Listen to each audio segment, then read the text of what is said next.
Hey everyone, welcome to Tuesday FishTalk Live. Hey, if you're an admin or a mod for a group, go ahead and share this out. If we get 100 people tonight, we're giving away some big, beautiful fish off of Cichlids.com. Your choice. We'll go ahead and bypass the wheel. So welcome to FishTalk Live. We'll be with you in just one moment.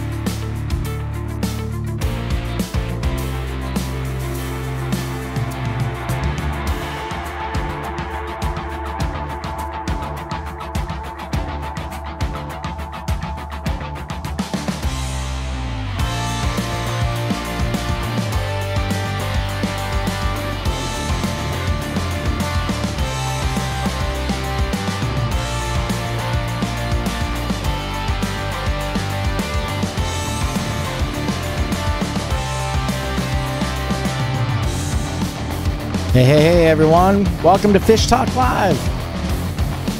Share this out now and we'll go ahead and be with you in just 1 second.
These microphones on. So yes, we do have we're getting some things together. I got this sound in my ear that is unreal. But we've got FishTalk Live and we are my name's Dave Gould. I put the show together, and this guy right here is Ron Demers. Go ahead and take the show, Ron. All right. Hey, good night. Not good night. Good evening, everybody. Sorry. We've got a good topic for you guys tonight. Glad you all can make it. This is something that's near and dear to my heart, and would provide some very useful information. So here is that show. Let's show them what that's going to be. Yeah. We're going to discuss buying new fish. Yeah. Yeah. We all love buying new fish.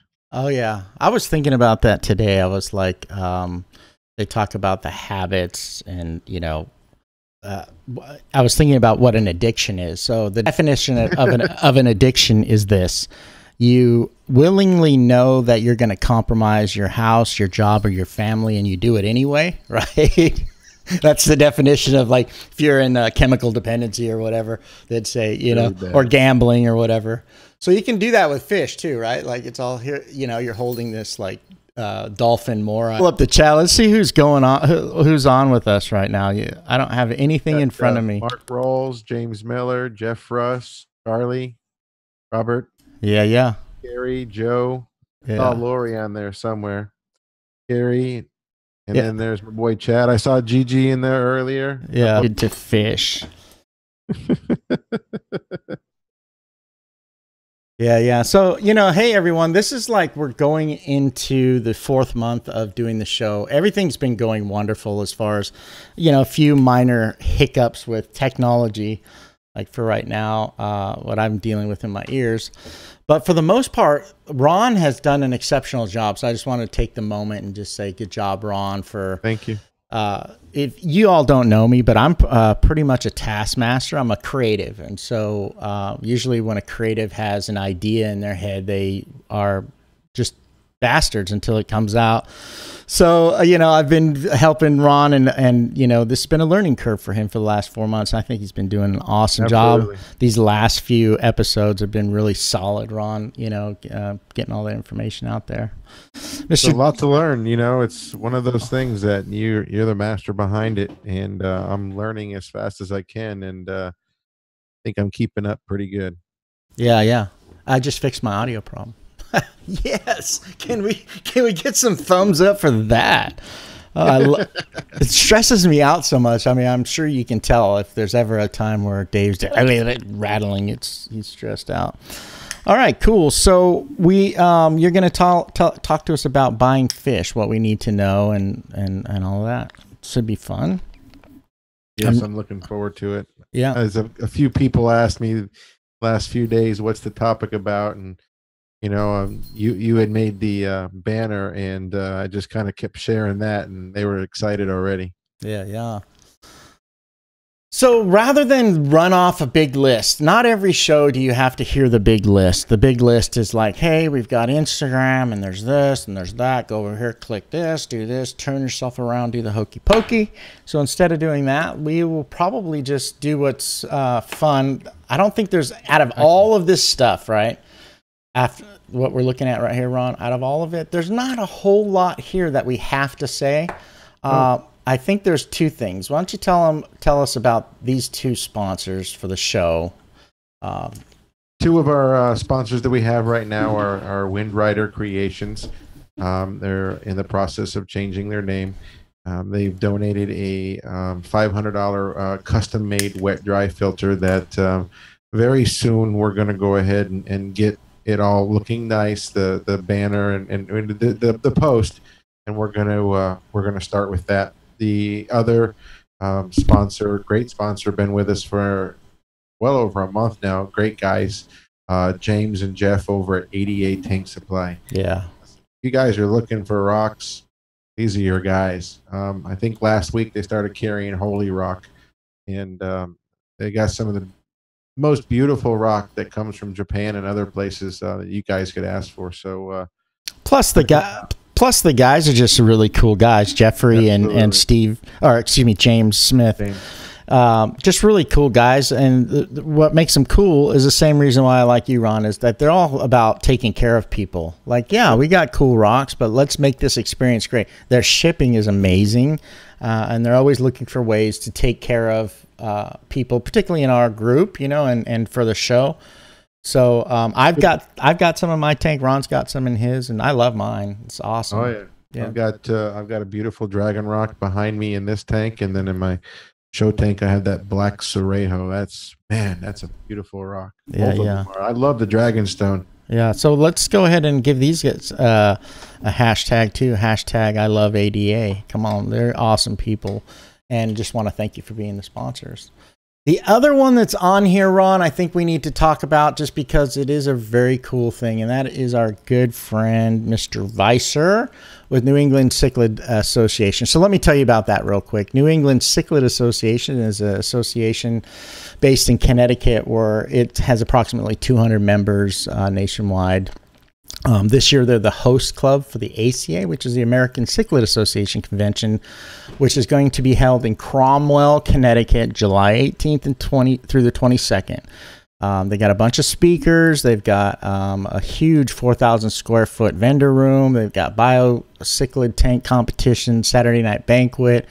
And they're giving away free Ford F-150s for the first 100 people. A blue one, a red one, and a black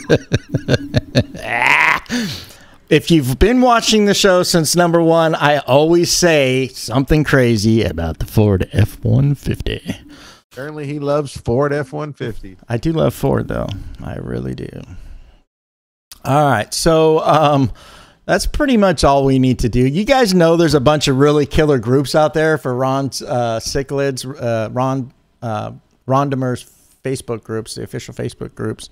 Some are a little slow growing. I'd love to see some of the activity from the Cichlid Clubhouse hit some of those other groups. But, you know, you've seen it. You've heard it. You'll find it. Now, check this out. Let me do what I got to do.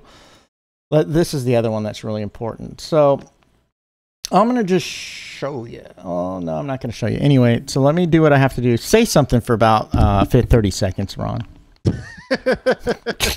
I just wanted to thank everybody again for coming to the show. Thank you for on the Clubhouse. It looks like it's going exactly the way I wanted with the inception of this. You know, we have very hopeful people. There's no hate. There's no disrespect. There's nothing derogatory. We don't really have to moderate anything. We've got a great bunch of people, and I appreciate all of you guys. Yeah. Awesome. So what I wanted to talk about, and I'm trying desperately here to figure out how to, there we go. The gain was just up. I was all blown out, white face. All right. So here we go. That's normal. All right. So star info in the chat right now. If you type in star and then info, you'll get our info chat bot for Fish Talk Live. It's pretty cool. It allows you to do one-touch call-ins, and call-ins may be important tonight. I don't know. I'm just hinting there. One-touch call-ins. It also has information about the sponsors and all that. So tonight we're talking about buying fish, not just like, you know, how do you buy it, how do you pick it, maybe some of that, but what to look for when you're online, how to find the right kind of, because not everybody keeps fish the same, you know, they just don't. There's some that have more guidelines or whatever, or more just what to look for, values, so you can you know, make a good decision. Yeah, and then what to do when you bring them back, you know, how to acclimate them the best and all that. Ron's going to run you through that. Before we do that, I'm going to pop this on, and then we're going to be right back here with Ron and the guy Dave. Dave's not here. If you guys want, I'll find the funniest videos on YouTube, and every 5 minutes I'll play one if you want. With cats. Yeah, exactly. So let's see here. I just was going to do the social segue. And when we come back, Ron, why don't we go ahead and have you start in on the topic?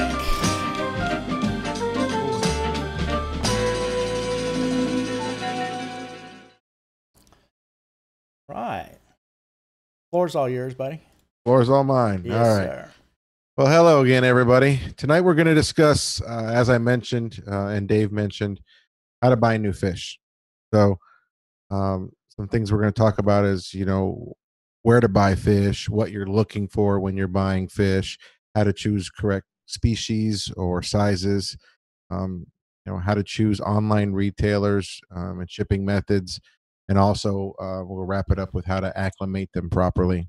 So, as most of you know, local fish stores are close by.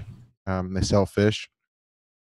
You have online retailers, private sales, or private breeders in your area, things like Craigslist and other avenues. You also have, which I highly recommend, would be a local aquarium club or also conventions.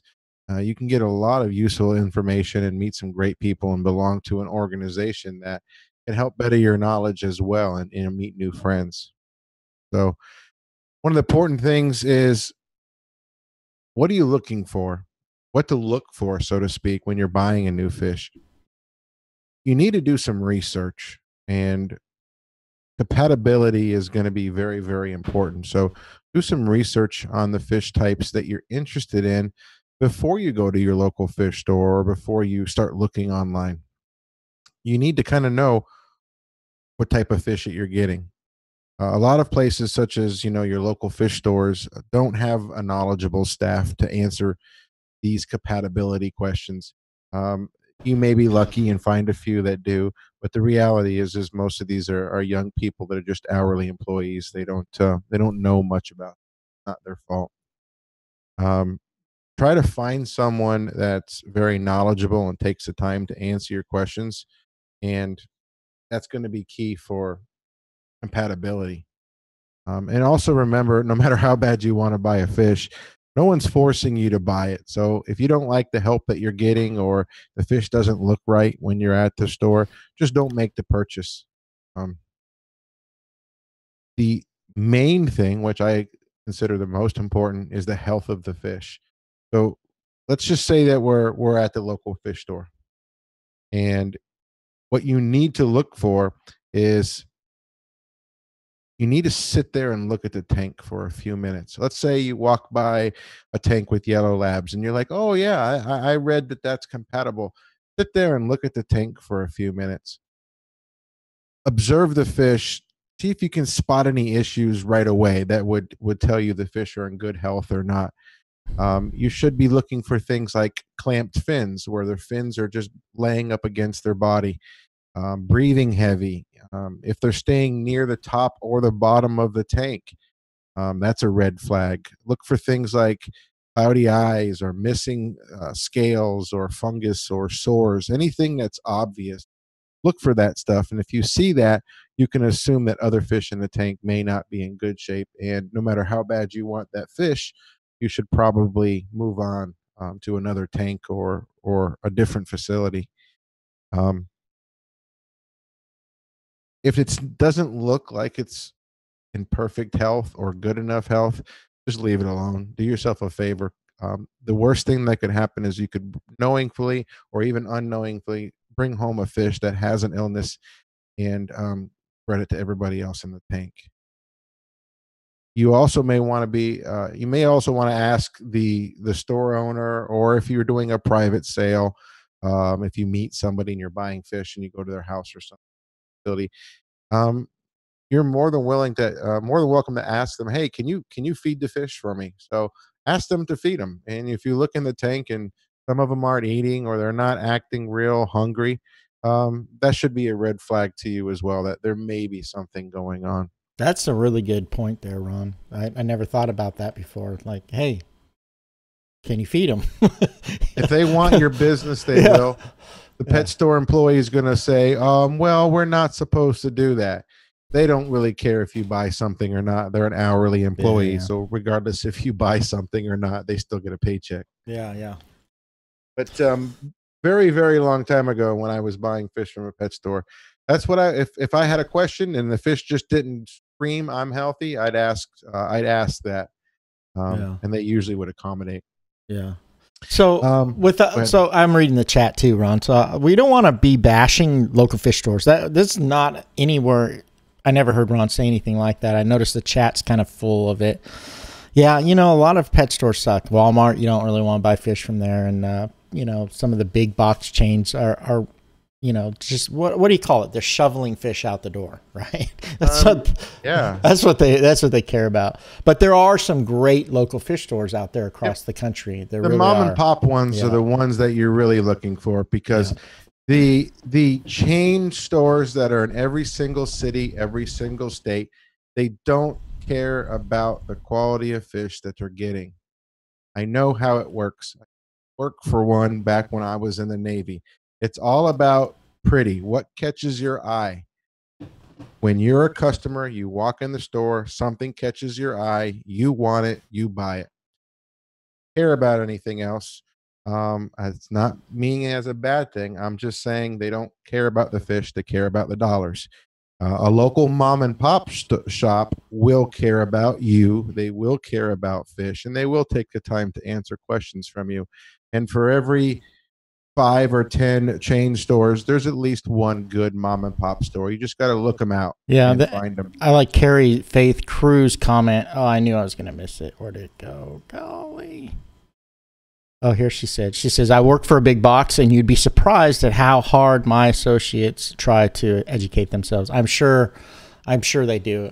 If I was in that situation, That's a good thing. Yeah. I commend that. Yeah, yeah. You know, when I worked at one of those, I didn't have time to work there, but they wanted me to, and that was part of my mission, is to teach my fellow employees that work with me in that department um, to learn more about cichlids and saltwater and a lot of other, even if we didn't sell it, just have that knowledge. So while we're on that subject, something that y'all may have or may not have heard of is something you have to be aware of with some of these local fish stores and even online retailers these days, is what we call hormone fish, aka juiced fish.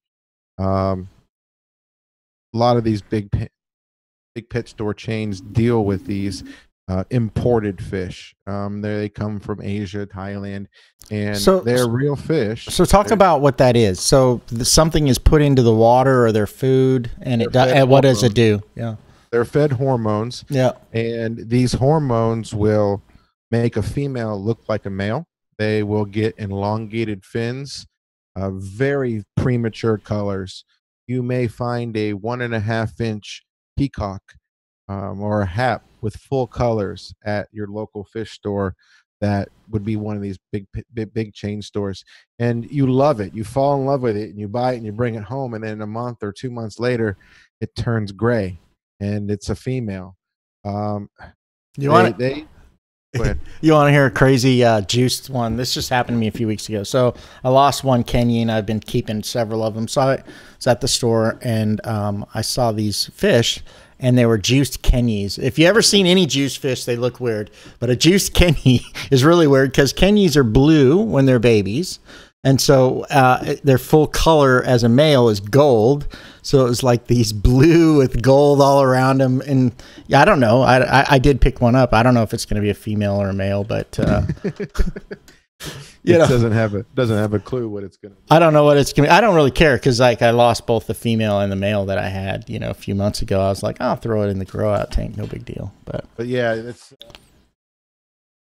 common problem. We're seeing it filter into online sales and stuff, especially for places that just can't get their hands on good farm raised or wild caught fish, and they're buying these imports, and they're buying them very cheap and marking them up 8 or 10 times. So when you're at the store and you see very long fins and extremely beautiful color for a fish that's 2 inches or less, it's probably not real. You all heard me say probably. I breed and raise fish as well, and I've got some at 2 inches that are gorgeous, but it should be a red flag when you've got a tank full of 15 peacocks at your local fish store for $10 a piece, and every one of them is screaming like a fire engine. It's just not normal. It's not right. If you want to buy it, buy it. I'm not telling you not to. I'm just saying that it's potentially going to lose color and potentially going to either be sterile or infertile or be a female. The hormones really have a tendency sometimes to mess up their systems. Yeah, and the truth is 9 times out of 10 they're going to be female, and you can have a not so desirable And if you fish. really want to support your local breeders, your local fish stores, any of that, even online, then you might as well support fish that are coming from here in the US, right? I mean, made in the USA, go USA, call it whatever you want. But if we're supporting hormone fish, then we're supporting other countries to import the fish over here that they're not real. I mean, it's just like when you see some of those fish they used to inject dyes and stuff into or alter them. It's not right. It's you can hear it in my voice. It just bothers me. Yeah. But let's move on from that. Yeah, tell us a little bit about species, like over the years, how you've been dealing with species and sizes and things like that. It's very important that you have some knowledge of what you're getting ready to get yourself into and what species you're looking at. So when you're looking for fish, choose your fish according to things like, water parameters, aggression, behavior, diet, size of the tank that they'll be housed in, and then realize that these fish are going to get bigger. And when you purchase a fish, regardless if it's an African cichlid or a guppy or an angelfish or a discus or whatever, that whatever size you're buying them at, they're probably going to. So, keep that in the back of your mind when you're making these purchases, considering you don't know if you're going to be able to upgrade your tank in the future. So, especially with Oscars, right? Yeah. If you don't know an Oscar's going to get 10 or 12 inches long, I don't know what rock you've been living under. They're really cute at 3 inches, though. Oh, they're adorable. They're at all sizes, but it's cute. It starts eating every pellet that you have, and then life, before you know it, you're looking at it, and it's the size of a Frisbee. Yeah, yeah. And then, when you go shopping for fish, choose compatible size. You know what size fish tank. If you don't, most people are off a little. Put a tape measure up against it. Wait for a fish to swim by. You see them grow every day, but you don't pay attention that 3-inch fish you bought last month is now 3.5 or 4. So when you're buying new fish, try to get fish that are appropriately sized. Make sure that you're not buying a whole bunch of Mabuna that are only going to get 4 inches long, and you're getting Fuscos and trout and hawks that are going to get 10 to 12 inches long, and those Mabuna may end up being a snack. So try not purchasing fish without having a little bit of knowledge how big they're going to get. And they're like Dave said, they're cute and cuddly at 2-3 inches in the store, but you may not realize that that's going to be a big fish someday. And if you don't have the plans on upgrading to a bigger tank, you're kind of stuck. Yeah, and that's how we all end up with more tanks, is we get a tank and the fish outgrow it. Before you know, we got 30 tanks and we look like a hoarder. Exactly. Hey, one of the quickest ways to search with your phone about a fish is just the name of the fish and then say behavior, right? There's going to be within the first 5 returns on socials, something that's going to tell you. So if you're in the store, bring your phone. I do for price shop matching, but bring your phone.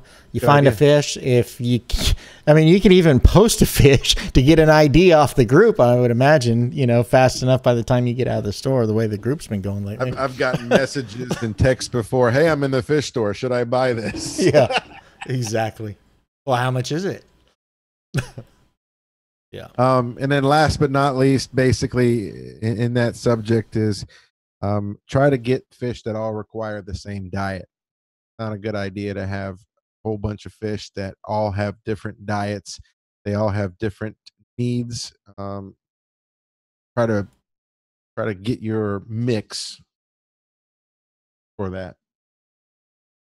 Yeah.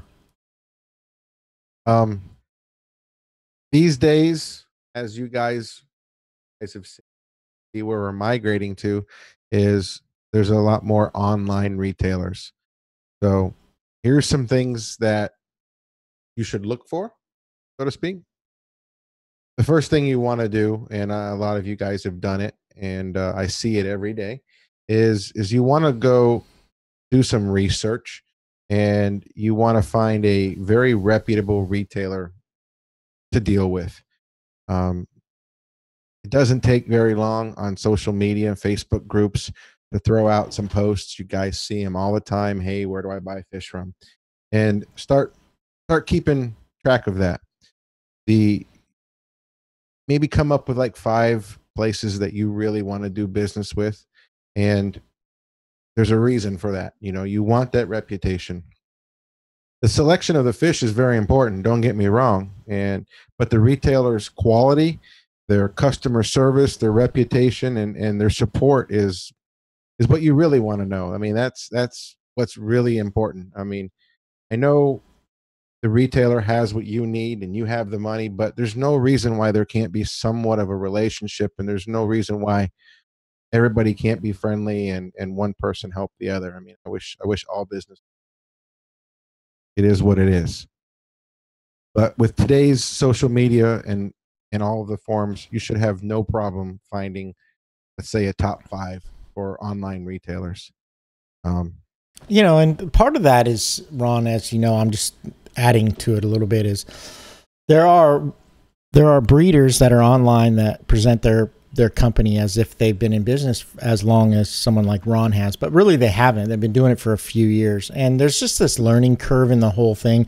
And for some of the veterans out there who have ordered fish from multiple places, we certainly can say, yeah, this one place ships better than this place. And it has to do with, like, you know, how is the shipping done and the installation, and do they use oxygen in all the bag and all that. So on Facebook, sometimes in the groups, when you see a bunch of people that are pushing fish, 90% of those people that I see out and about are doing a great job. You know, it all depends on their selection and size and price, but for the most part are okay. But there are some people out there that are not doing it very well. So you just have to be aware of that. So, yeah, and most of those people have already been put out on social media, or when you ask that question, usually they'll mention their names, and just start listening to these people. Everybody else that has bought fish is going to give advice. So you may get 10 opinions on this one, 5 on this one. Just be intelligent enough to pick through all that, and then go from there, and then deal with those places. Find out who helps. One of the most important parts of that would be, how is the customer support that you're getting from that online retailer? It's very important that before, during, and after the sale, there is some customer support there. Hard for me to talk about that. It's just, I was in the military. You all know that. And everybody that's been in the military has a certain way of just being a little more respectful and pay it forward and just treat everybody a little differently. So that's just my 2 cents on customer support. If you can find someone that'll give you help on species, size, compatibility, it's priceless. I mean, I know we're all busy, and I'm a very busy man, but I think any good company should take a little time to at least steer you in the right direction. And like Dave said, there's quite a few good ones. There's a couple that aren't so good, and then there's some that shame on them. But that's not what this show is about. This is just about what you guys need to look for. Okay, everybody. Here's the top 50 suckiest, worst breeders. No, sorry, Ron. Go ahead. Yeah. And then something, especially this time of the year, that's very important is the online retailers' shipping methods. And the reality is you really want a large selection of fish at your disposal. Online is where it is, plain and simple. Before we get into shipping, I'm just going to touch on, there's a lot of people that are skeptical, paranoid, standoffish. They've never ordered online, and they don't understand it, and they're scared of it, or they think they're going to get a box full of dead fish. You can talk to people on these forums, and it's amazing that the first interaction these people have, hopefully it's a good one, and they learn that online is safe, it's easy, and you can find all the stuff that you need to find. So I just wanted to touch on that. Sorry. No, that's really good stuff, because sometimes when people start in the business, they think, well, whatever the local store has or what's on Amazon, and how can I ship live animals through the mail? Well, it happens all the time, and air cargo is a great, fast way to do it. The fact of the matter is there's a lot of money to be spent in your hobby, right? As a hobby, whatever it is, tanks and substrates and chemicals and this and that. So spending $20 on a fish that is not ideally suited for you, like you just absolutely love it, is not worth it. It's worth saving a little bit of money and saving up so that you have, enough to make an order and pay the shipping and all that. So, and it bothers people a little bit, and I help ease that pain. But if you go online to Walmart to buy a basketball, you see a picture of the basketball, and that basketball is what shows up in your mailbox. Right. When you're buying fish, you know that the picture that you're seeing is typically a representation of what that person has. It may be nicer, may not be as nice, but people don't really know what they're going to get. They've heard horror stories out there, so they kind of go in with, standoffish, and they don't want to buy fish. But if you find a good place, then You'll be surprised at the amazing selections that you can find. So this time of the year, shipping methods are very important. As most of you know, this is the cold time of the year for a lot of you guys. I just shipped one today to Indiana, and I shipped a couple to Michigan the other day, and tomorrow there's some going to New York and Texas. Some need heat packs, some don't. But online retailers ship several different ways. Some of them only ship in warm months because they don't like to ship during the cold months. Some ship year round. Customers like cheap shipping. I wish we could all offer a very, very cheap shipping and a live fish showed up at your door the next day, but it doesn't work that way. I understand that mentality. I like to save money. That's why I have a business Prime account so for Amazon, so I can get stuff in 2 days and not pay shipping. But I'm same way. But you have to remember the fish's safety. That should be your number one concern. If you live in Idaho, then you know it's cold, and you know it's 20 degrees outside. And let's say your online retailer is in Florida, down here where I'm at. Well, it's 80 today. So you need to realize that you need quick shipping. So you need to choose something like Dave was saying, air cargo, FedEx overnight, FedEx next day. Now, if you're someplace like Louisiana or Texas or Alabama or Georgia or Florida, and the weather is okay, we can do 2-day shipping still this time of the year. That should be a concern of yours and a consideration before purchasing fish online is what is the retailer's method of shipping, and what's their DOA, dead on arrival policy. We all have a dead on arrival policy. Most of us, as Dave said, 90% of the places out there are good. We all guarantee that the fish will be alive when it shows up to you. Some of us go farther and say, listen, you got 2 or 3 days after that fish.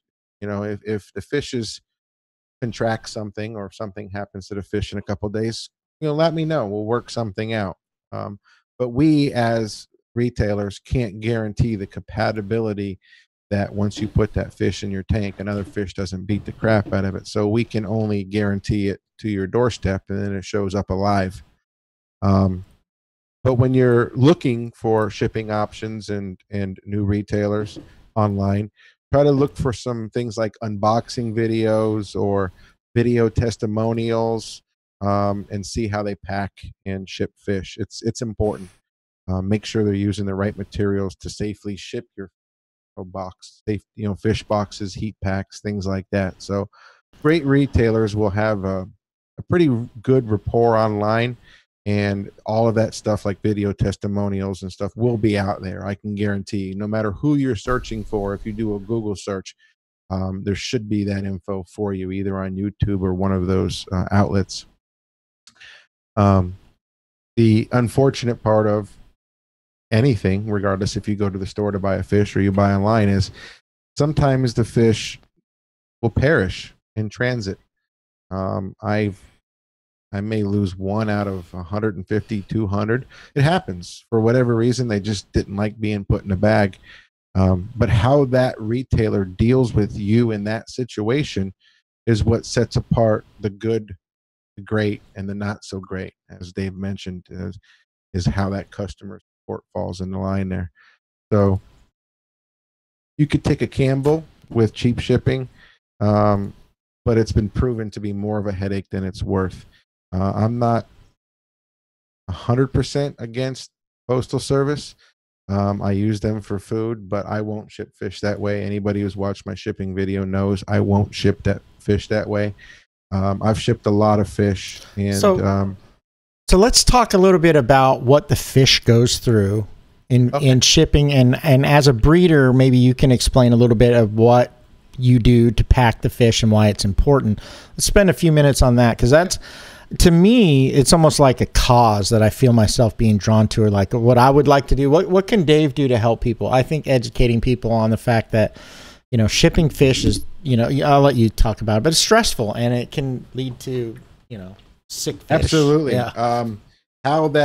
So I get an order, and let's say somebody wants 2 redfin boreleis. I've got a bunch of them. Most people that are in my business don't necessarily, we all have our own unique characteristics. I personally catch the fish the day he leaves he just gets pulled out from his friends the moment before he gets put in a bag. Trade secret of mine, I don't starve my fish before shipping. You hear it everywhere. Oh, you got to starve them for 2 days so they don't have a bunch of poop in the bag. I have proven that no, starving them doesn't do anything beneficial. So I don't starve my fish. It's a little trade secret. It's out there now, but I believe that they need to be nice and healthy. So as soon as I get them, they go in a little bucket. They get put in a bag. They get stress coat. They get some methylene blue. They get pure oxygen out of an oxygen bottle. And that's the key part I wanted you to bring up. You know, is that that's really the key thing. Ron's not going to say it because he's got competitors. You don't want to talk bad about anybody, but the difference between a good shipment of fish and a not so good shipment of fish is pure oxygen put into the bag. I'm just going to say that outright. Back in the day when I used to work at a pet store, like I said, when I was in the Navy, what we could do, and I could still do it today's day, is we call it catching air. You could take a bag and open it up and go like that real quick with your hand. Yeah. And you can catch it, all the air in there, twist it up and put a rubber band on it. There's some people that use an air compressor. Now, don't get me wrong. There's parts of oxygen. So every bit of air that you get, you do have oxygen in there, but I get pure oxygen from a welding company, and there's a long hose, and that hose goes in the bag in the water. So when I'm filling it up, those bubbles that are coming up are not only oxygenating the water, but they're forcing whatever air that was in the bag. When I put my hand on it, it's forcing that air out of the bag. Once it goes for a little while, I close it off, and then all my fish get triple bagged. So there's 3 mil bags, so it's 9 mil. So they usually don't puncture the bag in transit. So the dangers for the fish are toxicity in their water, but that's probably one of the lowest ones. Then you have it's having enough air to breathe. Now, for the most part, if you're sending it overnight, you're not going to have issues. But yeah, you can get away with just about anything. But when I meant like the good breeders and people that are doing it, the reason they're doing that is because they know that not always does it get delivered in 24 or 48 hours. So this way it protects the fish for, we've heard stories up to 7-9 days, and that's, I had one last year. That was 11 days. It got lost by FedEx, and 11 days later, the fish showed up. That was that storm that they had up in North Carolina. And guess what? Yeah. The fish were alive. So toxicity, oxygen, water loss. That's another one of the main ones, is the bag breaks and the water loses, and obviously without water the fish isn't going to make it. And another one that's actually out there and nobody ever talks about it, but there are some retailers that put a drops in there to actually sedate the fish. I've seen people do that. It is a common practice for some places. But it's just like that $1 million anesthesiologist. If you don't know what you're doing just right, put the fish into a coma that it can't get back out of. So what's the methylene blue? Methylene blue is basically an antibacterial. I put it in the bag with stress coat in case the fish bumps its eye or something on the bag. Or it's thrashing around in there and loses a scale, that methylene blue will help make sure it's sterile and clean. So it's an antiseptic? Yeah, let it start healing in that stress coat, just in case there's something in the bag. Yeah. But like you were saying, the stresses that are relayed to this fish are they're put into this bag, they're put into the box, and the box is being jostled around. It's going on airplanes and trucks and being, tossed around, so to speak, in a bad phrase. But it's stressful to them. And you also have to remember that once I put them in the box, it's dark. Yeah. They kind of go into chill out mode. Yeah. So as soon as you open the box, that bright light, you freaks them out. So there's all these little stresses that are involved. So, when you look at like me, anybody who's got fish for me know there's an acclimation chart in there. We'll talk about later is there's certain things that you need to do once you get these fish to help keep their stress level down. This is the reason why we recommend, if you have the budget for it, overnight, next day, or air cargo. The fish get there. I had fish yesterday. I dropped them off at 10 a.m. They left at 12. Then my customer had them at 5. I mean, literally, air cargo. They had them 6 hours later. But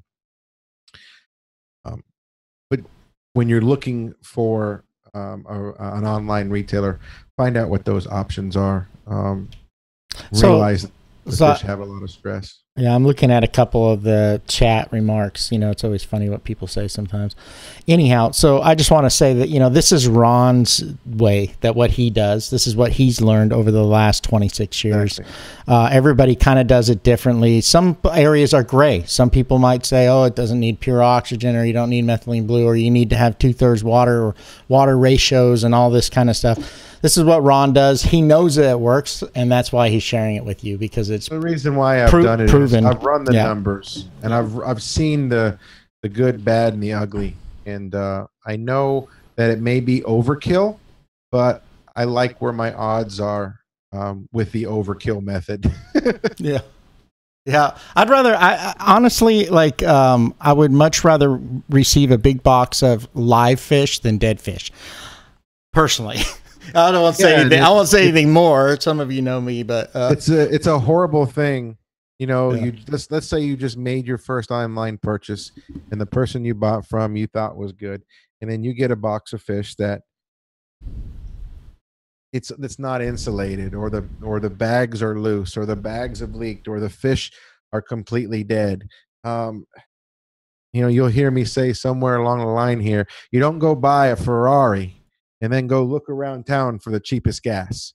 Yeah. You bought that car for a reason, because you can afford the good gas. Yeah. Hey, we're going to take a quick break. We have one more small section to this topic that Ron's going to get to when we get back. He's going to talk a little bit about the acclimating process and quarantine, when best practices are to do all that. In the meantime, I'm going to go ahead and show you a little bit about our sponsor, Wind Rider Creations. Now, Wind Rider Creations is in the process of changing their name, and we're trying to get as many impressions out there. They're formerly known as Wind Rider Creations, currently known as Acrylic Habitats.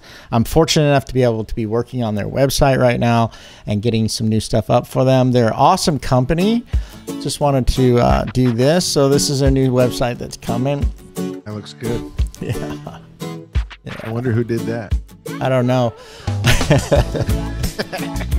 Here's some of their work. That's Mario Vidakovich builds out stands for them. They also do bird enclosures, reptile enclosures. They have several new product lines coming out. So look for some amazing stuff coming from them again. I'm going to say their name again, Acrylic Habitats. I'm going to go ahead and play the call-in graphic. You can write this down, or you can find this on the chat bot. You can get there as well.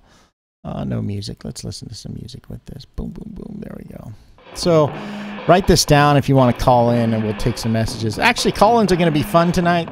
Just saying.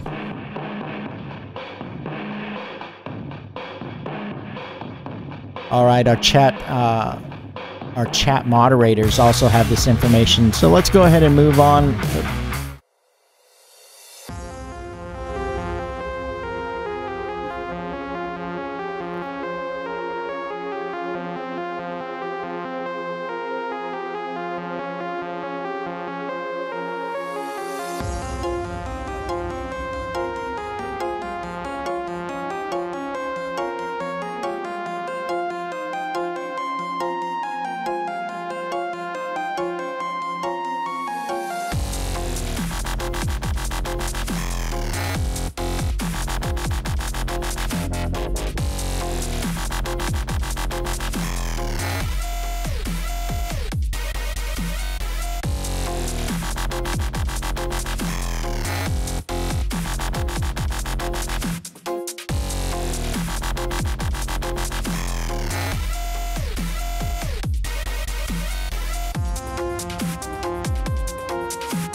Hello, Ron's Clubhouse members.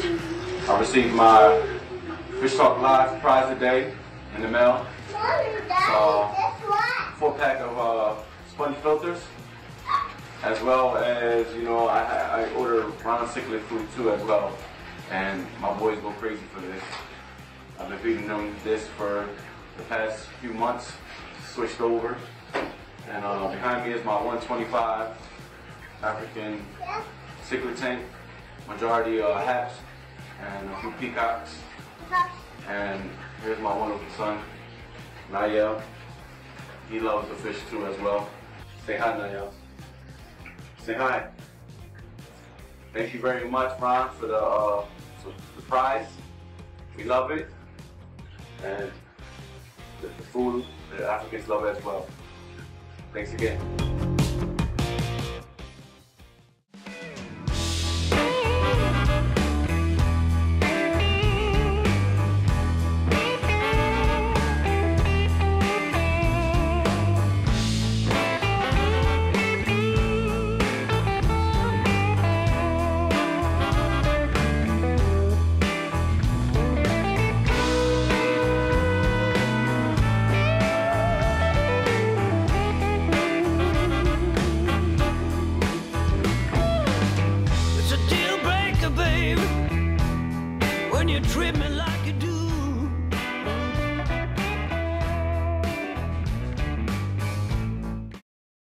All right, so we're back. Thanks, everybody. That was a little break there. We got to see Junito there. Thank you, Junito, for making that testimonial for Ron. Yes.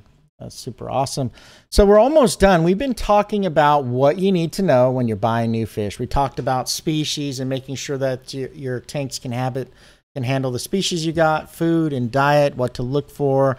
And we just had a great talk about shipping and what makes a good shipment, why you would want to go with some particular breeders because of their shipping policies and how they do it. So Ron's going to go ahead and continue on with that. What do we got next there, Ron? Going to talk about how to acclimate your new fish and in quarantine. So there's several methods of acclimating your new fish. I strongly believe in floating the bags or the bucket method. I floated tens of thousands of fish this year. I mean, within the last year, and I float them. I mean, unless they're monster fish and I'm moving them from like a bat to a show tank, I'll put them in a bucket. But everything else is bags. So once you get these fish, realize that they may have been in the box 1 or 2 days and in total darkness. So to properly acclimate them, choose one of those 2 methods. Try to keep it covered. I prefer to float them in the bag mainly because it's common knowledge that once you open the bag and the ammonia that's in the bag comes in contact with the air, it can get toxic pretty quick. So that's why I like to leave the bag sealed until the very end. Now, if you take and open the bag and pour it into the bucket, then you need to make sure that you've got an air stone in there, or you're putting water from the tank in there regularly. Those are the 2 main acclimation methods y'all may have heard of: drip method or dump and go. I don't believe in dump and go. Dump and go is open the bag, take the fish, dump them in the tank, and that's it. It doesn't. It may work, it may not work. I don't agree with that. Please make sure you prepare for these fish. You know what day they're coming. You should know what day they're coming. If you're going to do water changes that week, do it a day or so before you get the new fish. Also, make sure the tank lights are off. Please. So as you were just mentioning, we were both just mentioning the fish have gone through a lot of stress. They're in a bag. They're in the box for a day or 2. They've been jostled around. They need the next few days to kind of be a comfort zone. So doing a water change the day after you get the fish, he's still not fully acclimated to his tank. He's still trying to figure things out. It's like his first day in prison. He's still trying to figure out who's his friends and who's not his friends. So that fish, I'm going to say but that fish needs a few days to get accustomed to the tank. So try to do the water change a day or so, or that morning before you get the fish.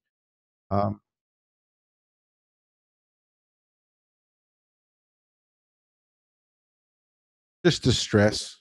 You don't want to stress them out with the temperature or any pH differences or anything from doing a water change. And then the biggest thing for me is the lights. Trust me, I know you guys have been anxious to see your new fish. You've thought about it for a week or a couple of days, and you're just anxious and you want to see them. Please leave the lights off that first day. Please. They've been in a box for a day or two in total darkness. So when you float them, you need to float them with the tank lights off. If the tank lights are on, fish in the tank that are already there are going to be looking up these new guys. They're going to be messing with them, picking at the bag, trying to get to them. These fish are already stressed out from being in the box. That doesn't help. It's just poking at them, like poking the Sasquatch commercial. Don't turn the lights on that night. Do it the next day, please. Like I said, all of my fish ship on acclimate. Just read it. It'll tell you all of that stuff. Something I recommend, and I know Dave and I talked about it before, and he quarantines fish now, is quarantining. If you have the space to have a quarantine tank, I highly suggest you have one.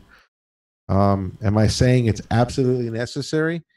No, it's not. But these days, unless you're getting fish from one place and it's always fantastic, I would quarantine your fish, especially if you have $1,000 worth of fish in there.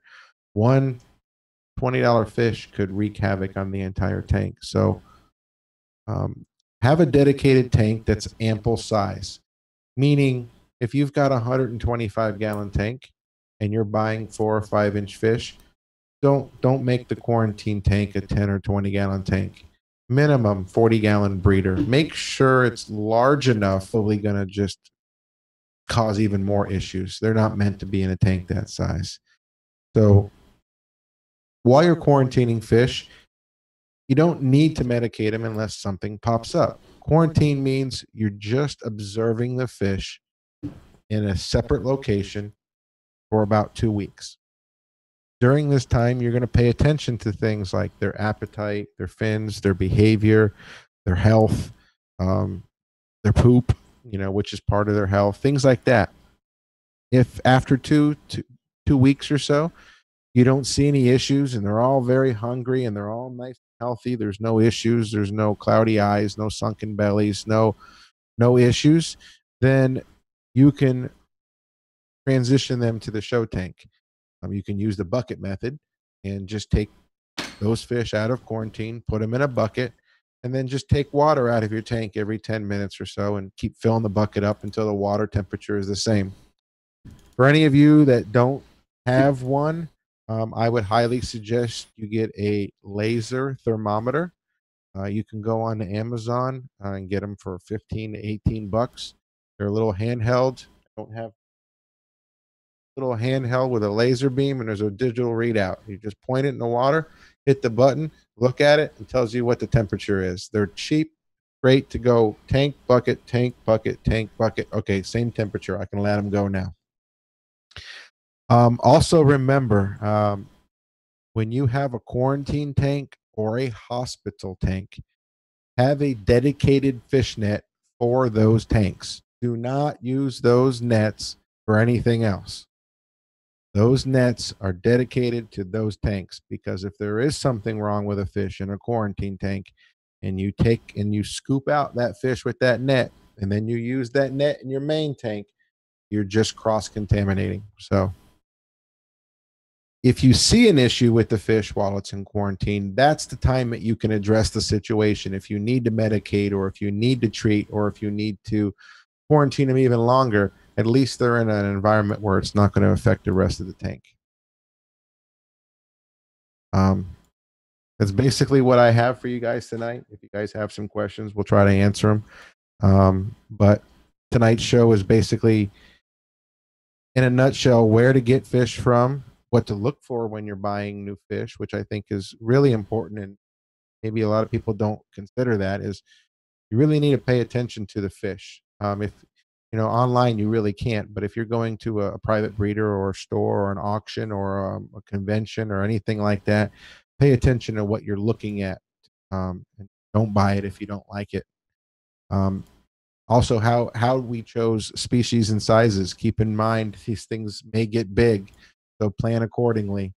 And what to look for with online retailers and shipping methods. And then also, very important is how to acclimate them, quarantine them. Let those first few days that you have them kind of be chill, and then go back to your normal routine. Absolutely. It's been awesome. Great information there. I've been reading the chat. It looks like people are really cool with that. Hey, look, we want to take some calls, so I'm going to play that calling graphic, or you can do star info right now. Type that star info, and it will do a one connect call if you're on your mobile. We'll be right back, and we'll take some questions, and we'll take some callers.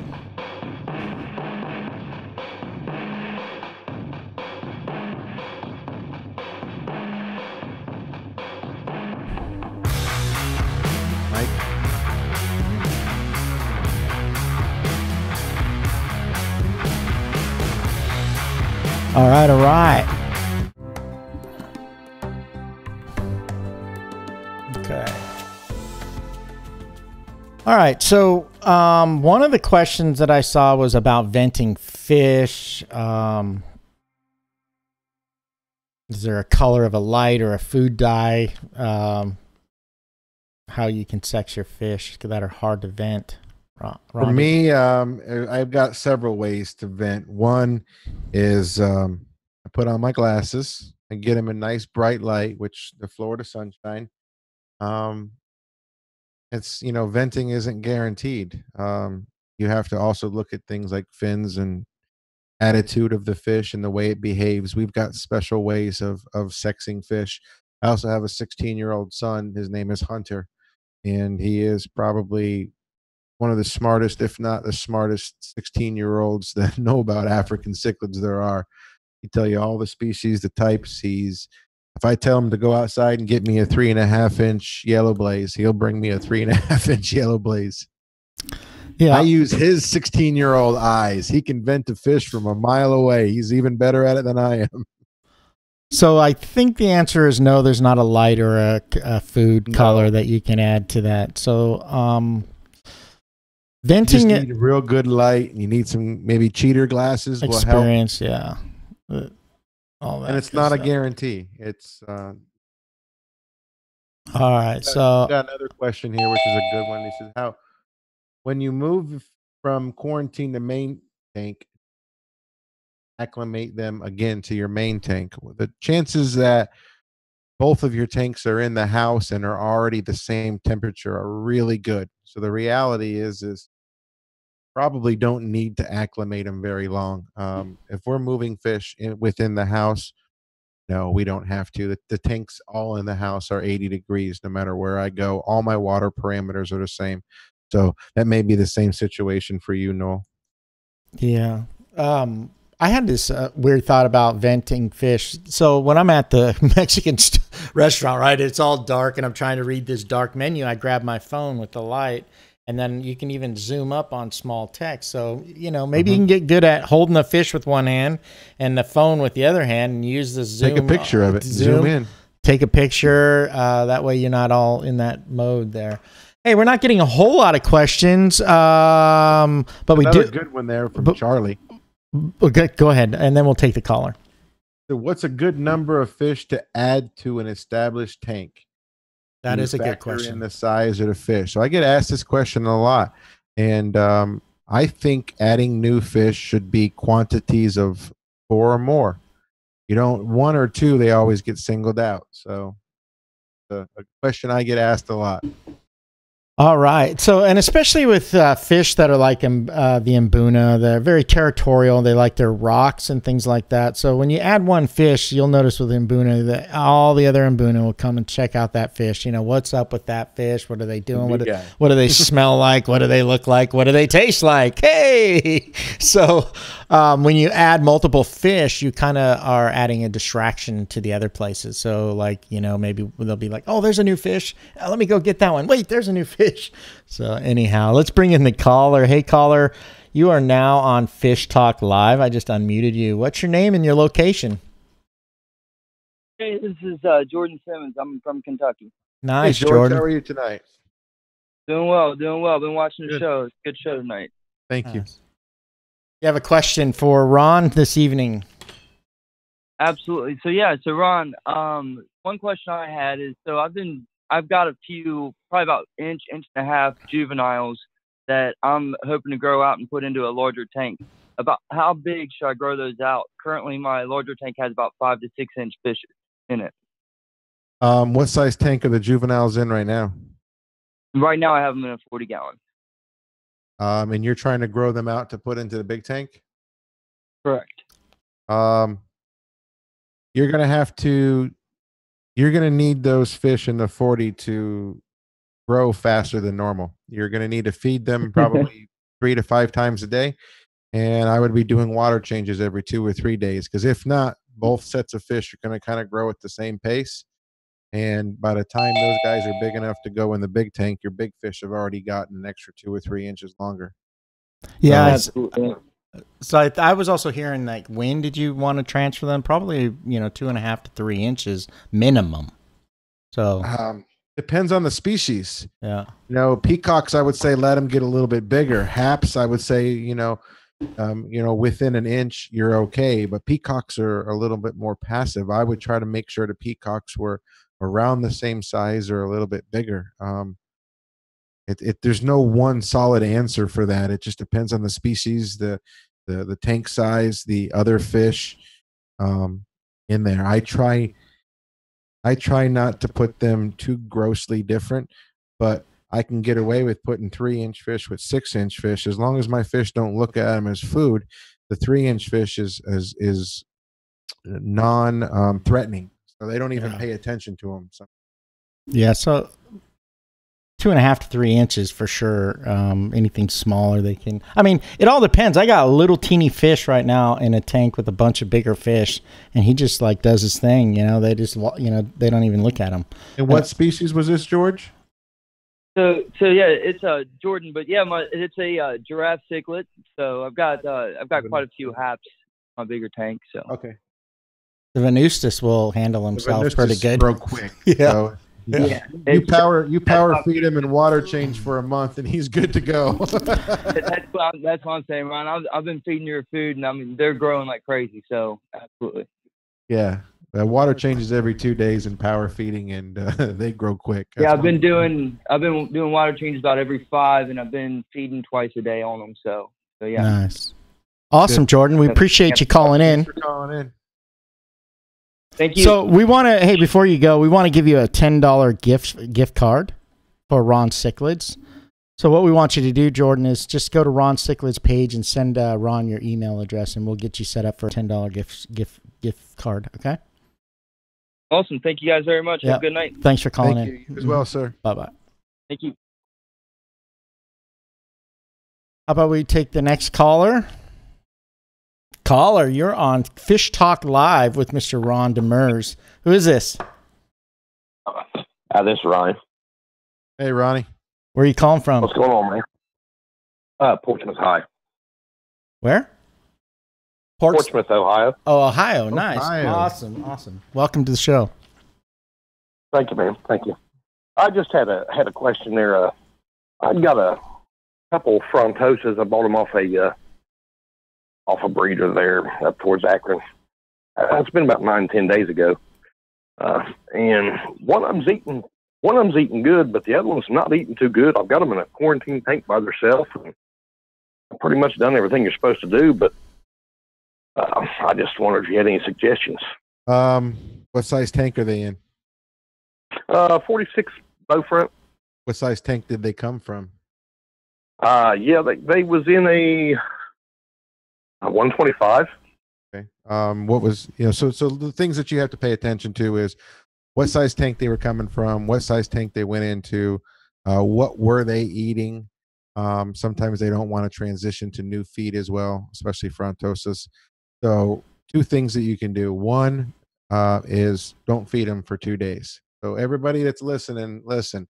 You ever have an issue with a fish not eating or doesn't like the food that you're feeding or whatever, or puts it in his mouth, spit it out, you can starve fish for a couple days. It's fine.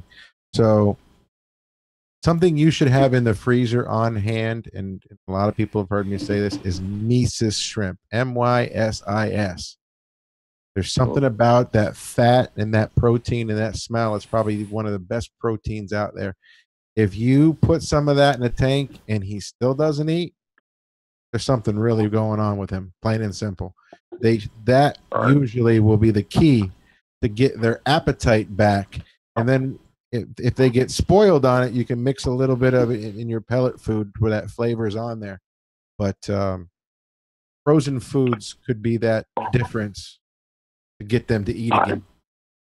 Yeah, I've tried that. I even contacted the seller, asked him what he had been feeding them, and he was feeding them the Aquadine. Yeah, Aquadine Dura Flake for cichlids. And I was on about a week waiting list to get that. So in the meantime, I found the sinking pellets, and then frozen brine shrimp. Even a little piece of tilapia. How big are the fish? I would say they're both they're probably 5 inches, maybe 6, I guess. Both females. Okay. So I don't know. Like I said, I finally got that order in from Aquadine, but just not. Yeah, I mean, most fish will transition to a different type of food, and it's not an issue. You just have to, like I said, starve them for a few days, and then. If you have any garlic guard there, you may try that as well. I was actually going to ask you about that garlic. I've heard that, but I've never actually tried it. It works good. I'm a fisherman as well, and I have a spray that I sprayed on my lures. It's just something about it that smell. Just once they put it in their mouth, they won't let go. They'll eat it. It's what is it called again? Garlic Guard, made by Garlic Guard. Yeah, it's a Secan product. Yeah. All right. So, tell me your name again. Ryan. Ryan. Okay, cool. I just didn't Ryan. I didn't hear it the first time. Yeah. Hey, Ryan. Ron wants to give you a $10 gift certificate. Excuse me, it's a gift card actually. Gift card. Yep. On Ron Cichlids. So go to his page, or you can do it through the chat bot. One way or another, get your email address to Ron or to the Fish Talk live show. Oh, great. Yeah, appreciate you, man. Thank you for calling. Thank you for calling. All right, I appreciate all your help there. All right, we'll see you later. Bye-bye. All right, have a good evening. Bye. So I'm looking for more questions. I don't see a whole lot here. Did I miss any? Know how to add. What's the best way to add aragonite sand when established? I don't know why it's going off different. Oh, you're still on. Let me grab this. Sorry. Oh. It won't remove them. Oh, there he goes. All right. I got to do this. I'm waiting to put my sand in there. If you've got an established tank of fish already, you need to rinse out aragonite sand very, very, very, very, very, very, very well. When you think you're done, do it again. You need to rinse it until the water runs clear. If you don't, it'll drive you crazy for weeks and weeks and weeks. I know some of you have seen lately floating around with the whole use a 2-liter bottle of soda method. That doesn't work with aragonite. The first time the fish start picking through the sand, or you do a gravel siphon, you're just going to stir up that cloudiness and you'll fight with it forever. So rinse it out really, really well. And then what you can do is you can go to Home Depot, Lowe's, whatever, and get those small little 2-gallon buckets. You can fill it about half, 2/3 of the way with sand, and then just submerge it in the tank, and then tip it over and the sand will just kind of spill out right to where you want to put it. So you don't have to let it crash down. You can actually lay it out like if you had like a generic shovel. You can basically lay it out in there. Yeah, just nice and let it smooth out nice in there. Appreciate the question, Daniel. We've got one more caller, and then I think we're going to wrap it up on this and give away some stuff. Does that sound good, Ron? Yes, sir. All right, let's do that. So it appears that this caller is from my area code, so this is going to be interesting. Caller, who's this? This is Robert Reed. Robert Reed. Where are you calling from, Robert? I'm calling from Mobile, Alabama. Nice. So Lower LA.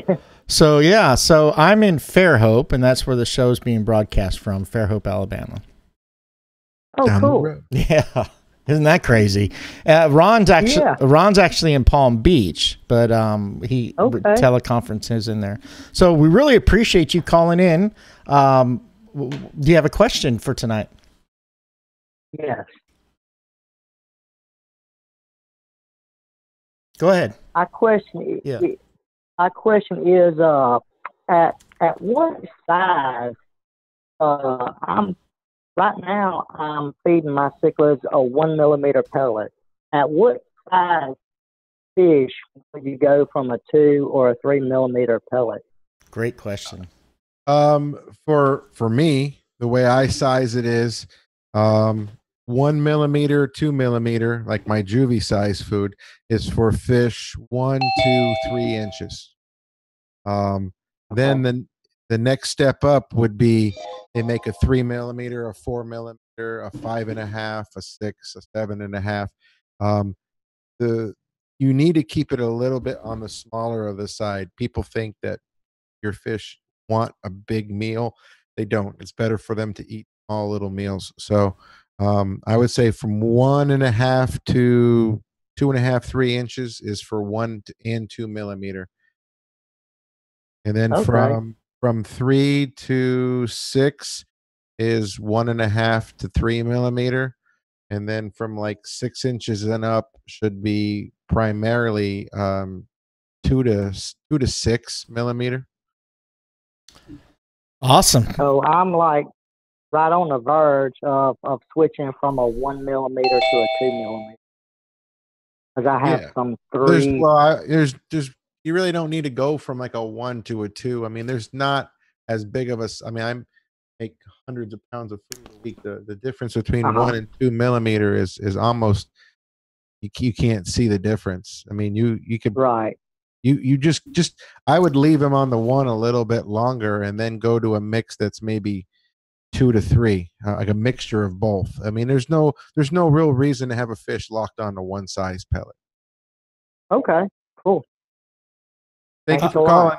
Yeah, thank you so much for calling. I didn't get your name up. For some reason, I'm not hearing everybody's first name when they first said, come on. So tell me your name again. My name is Robert Reed. Robert Reed.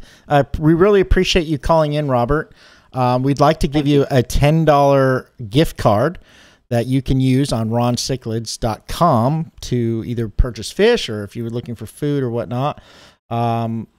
Please send your email address to either the page that the Fish Talk Live page or to Ron Cichlids business page. Just send your email. We've already got your name, and we'll set you up and send that out to you. Appreciate you calling in. Thanks, Robert. Have a good night. Thanks a lot. All right, you too. Bye-bye. So that's it for the call-ins. We've got one other person, the area code 978. Sorry, we just don't have enough time tonight to take that call. I'm going to do this. We're going to go ahead and check out. Hopefully we answered all the stuff. So the reason we do this, these topic shows, is that this allows for more conversations in the Facebook groups, allows it in the chats, in not just our groups, but in other groups and all that. So there you go. I'd like to show, let's see. I'd like to show the fish of the week, Ron.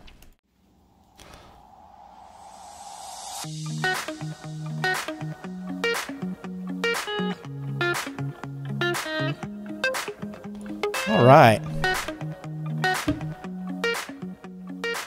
Blue dolphins, one of my favorites. I can't tell you how many people love this fish. If I don't have this fish in stock every day, I'm gonna get yelled at by somebody. They love these things. The blue dolphin, or hap mori, is a beautiful, mild-tempered fish. Typically gets about 8 to 9 inches. I've seen them get as big as 10 inches. And they're called the dolphin, blue dolphin, because they get that nickname from the hump that grows on their head. The males will get a nuntial hump. It's a fatty deposit that grows above their eyes like a flower horn. And they also have like this bill-like mouth that comes out. So they kind of look like a dolphin, got the nickname. It's notorious for being a sand sifter type eater, like small bits of food. In the nature, it follows behind bigger fish, eats what's left over. But beautiful fish, and would be a welcome inhabitant to anybody's tank.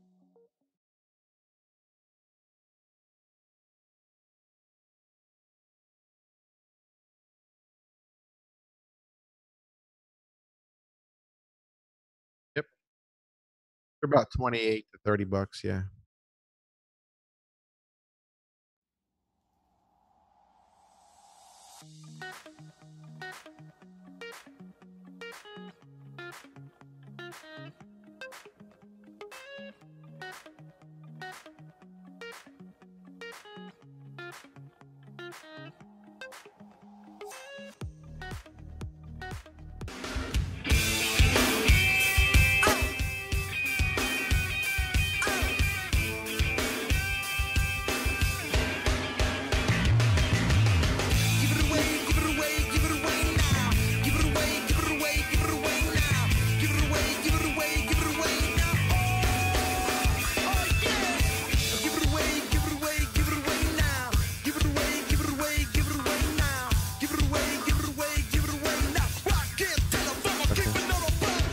Fair for y'all. Give me 1 second, please. All right, this is it here. So what I was saying is that it's the coupon code is S17 Dolphin. This is a great price. You want to get some good fish for a lot cheaper than you can find anywhere else. Just use that. It's on the info bot as well. So if you type in star info and it says buy fish of the week, you click that and it already inserts the code for you on the shop. So we got that. So yeah, let's go ahead and give some stuff away. We are going to, sorry, having to go backwards in my set list doesn't work real good. Okay. So today we're going to go ahead and spin the wheel. If you guys know what the spin the wheel looks like. It's here, and we are going to have a hashtag. That hashtag today is going to be hashtag Hey Dave. All right, so it's Hey Dave, and you can go ahead and put that in, and we'll run some music, and when the music's done, we'll go ahead and spin. Hashtag Hey Dave. Dave as in Dave. Yeah, all lowercase, people. So on the hashtag, it's hashtag all lowercase HEYDAVE. Very good. Jordan's got it. That's just like what Jordan's got there. Hey, Dave. Mark Rolls is in. Hey, Dave. What's up? Copy what them are doing. What's up, Dave? Dave's not here. Okay. All right, so we really want some people to win some fish today. You do? Yes, we do. And we've got some amazing prizes on the wheel. This week we've also got a little too much future base there. This week we've also got ADA Tank Supplies. Still has a $50 gift certificate on the wheel. That gift certificate will be on the wheel all month. And then the last week, if nobody's picked it up off the wheel, we'll go ahead and just do a special auction for that.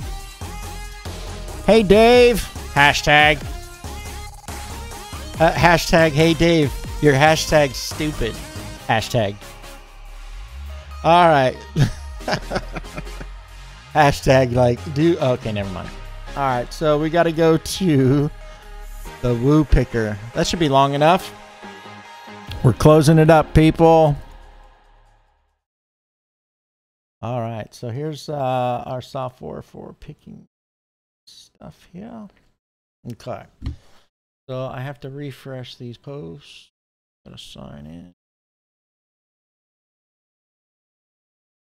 Feel free to say anything you want, Ron.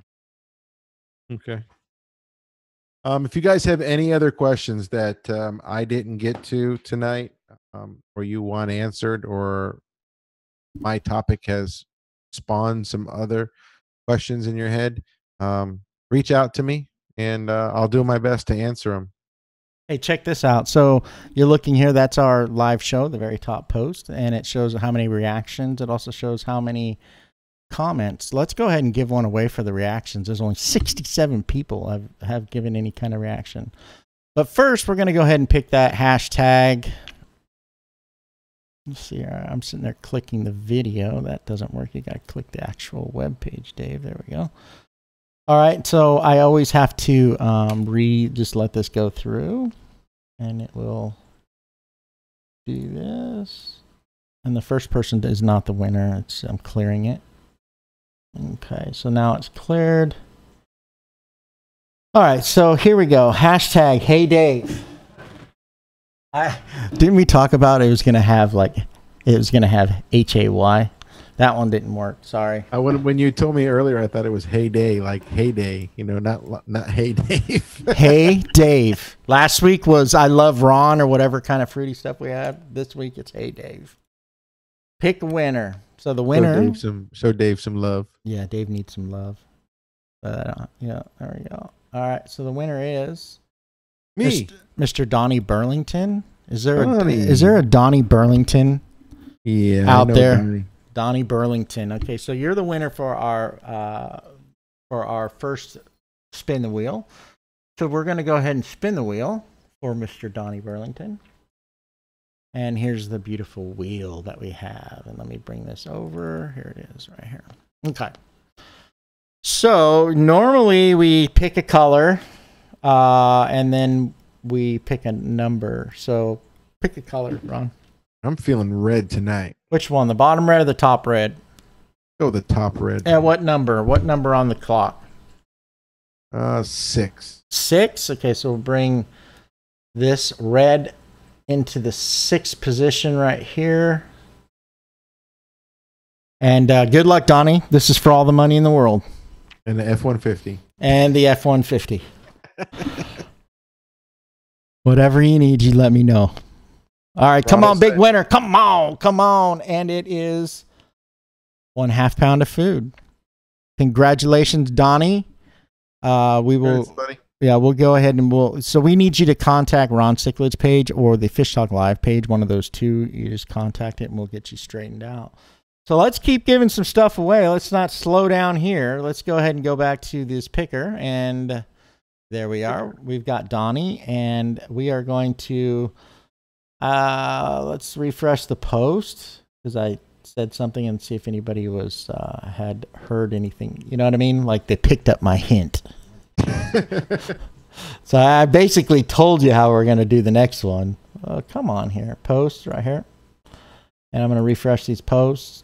Let's see if anybody did. From 67 reactions was what it was before. 78 reactions. I knew it. Quick, hit the reactions. So we're going to... Good job, people. You actually, that's, some of what I do in the show is to gently persuade people to take action, and those 12 people that took action are like my heroes because you did it, and you're going to win a fish this time. I already know it. Free stuff. React. Yeah, so here we go. We're going to pick from the reactions. You see right here, the first box. I click that. That's only from the reactions. You still have a second. I haven't picked it yet. Oh, my God. Quick, hurry. Give it a like. Let's see what happens. And we picked another winner. That other winner is Quintavious Fowler. Good job, Quintavious. Yeah, awesome.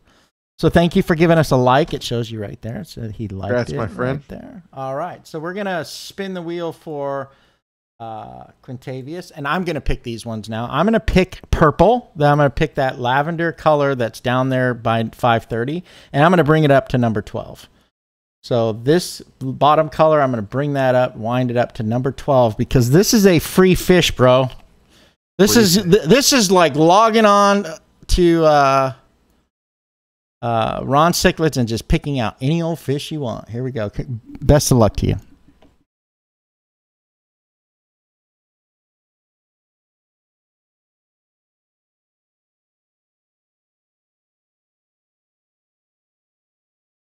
Not quite a free fish, but a very cool filter. So that's the Marineland Penguin 350. Great filter for a quarantine tank. Speaking of quarantine tanks, grab yourself a 20 long, throw this filter on there. It's awesome. So Quintavious, congratulations, and contact Ron, okay? Congrats, Q. Thank you. Right. So are we done, or are we going one more time? Wait, 5 things. I mean, I think we're good. Gave away 2 things just now. Oh, the callers too. Oh, We can give away something else. That's good.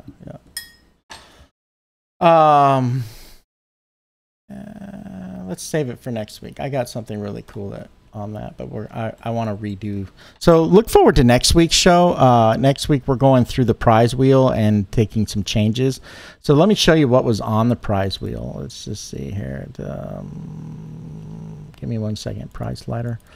So we had a few different things. This is a 4-pack of 20-gallon sponges. We had a freshwater API kit.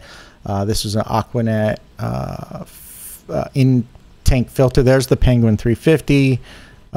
This was a pump, 1,100 gallons per hour pump. I don't know what that is all about. We had a 4-pack of sponges in there. Some safe, and so we're going to go through the wheel and we're going to make some changes. We're going to probably leave some things on there. If there's things that you want us to leave on the wheel, type it in the chat right now. Go ahead and type it in the chat right now. Yes, I think we do need to do one more winner, but we're going to do this the sneaky way. So you remember we just talked about the persuasion way, right? Dave's always doing something like, hey, if you check this, or you click this, or if you go to the chat bot and I send you a secret code in the chat bot, you got a special win here. So let's go back and reinforce those claims that we were making as far as people that put reactions on your other posts. So let's just go through. Let's go ahead and pull up Ron's account here, Ron Cichlids, and let's look at your posts on Ron Cichlids, and let's go ahead and find your stock list from last time. You had 73 comments on your stock list from last week, and we're going to go ahead and pick from the comments. Only one person's entered per time. Let's this one. I don't know why I pulled that up. Oh, because I'm on the wrong one. But I'm still going to do that. Let's see here. I'm on the wrong one. Let's go back. This is the stock list. My bad. Still on the stock list. Going back. Hold on. Okay. First I want to bring it up so I can show it right here. Okay, so we're going to do it from the reactions, which is 20 reactions on there, and we are going to pick a winner right now from those reactions. Hurry up to think if you can do it. If you can get there and you can do it, okay. Okay, the winner off of that is me. Is I haven't won nothing. I don't win very much either, but I did win something somewhere else. So I felt. Yeah, we know about that. Why isn't it? Oh, here we go. Now we got it.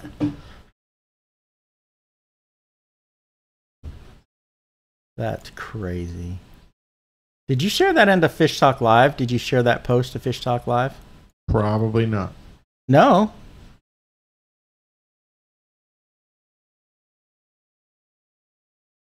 It's not allowing me to do that. I keep forgetting about it. You have to crack the whip more on me.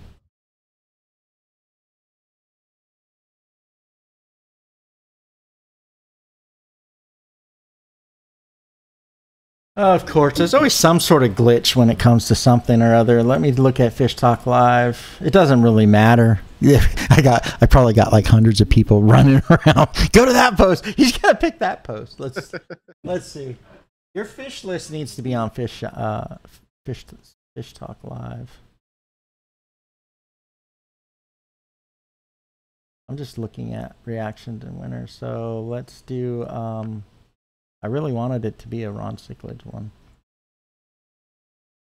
I think what I may do next week is go through all my customers that purchased something all week, and then Yeah. just put them in a drawing for something. Yeah, that would be We've good. talked about that before. I just haven't gotten around to it. Yeah. So you never know what we're going to do, but we're going to go ahead and pick one from the Larry Johnson show. We're going to pick from the reactions. So I'm going to pick a winner from that. Actually, no, I don't want to do that. I don't. I want it to be a post, a random post that like someone I was reading Joshua's reply. He says, "I keep telling you guys, Ron Demers wins every week when I show up to listen to him." Oh, that's awesome. I thought you loved yourself. Josh is really loving himself tonight. That's awesome. So I posted a really stupid picture on Fish Talk Live of a huge iPad and sitting on a lap saying, "This is me watching Ron." So that's the one I picked. We're going to go by the reactions, and we're going to pick a winner right now. This is for a pound of food from Ron. So there you go. Cindy Smith. Congratulations, Cindy. Thank you for participating. Thank you for engaging with what's going on. My closing statements are going to be this. This show is about gamifying, putting us in front of viewers and then trying to make so there's learning experience, there's fun things to do, and it's all about engagements. My job is to get you to engage. Like our page, like Ron Cichlids' page, like the YouTube channels. Do those things and we'll reward you for that. We'll reward you for your loyalty and your friendship. So we appreciate you. Thank you so much. Let you close this out, Ron, and then we're done. We'll be back next week. Thanks, everybody. I love this topic. If you guys have any questions, reach out to me. Hopefully there was some really good content in there you guys can remember. Even if you can't remember it, you can go to the website. There's a landing page there, and all of the shows are there. Every single one. Episode 1, there'll be a few days, and episode 17, which is tonight, will be there. But if y'all ever need to go back to look at an episode, where they are. Thank you all again. I look forward to talking to you guys next week. Have a good weekend. Yeah. Way to close it out, Ron. All right. See you later, everyone.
Hey everyone, I just wanted to say I am proud of the time I spent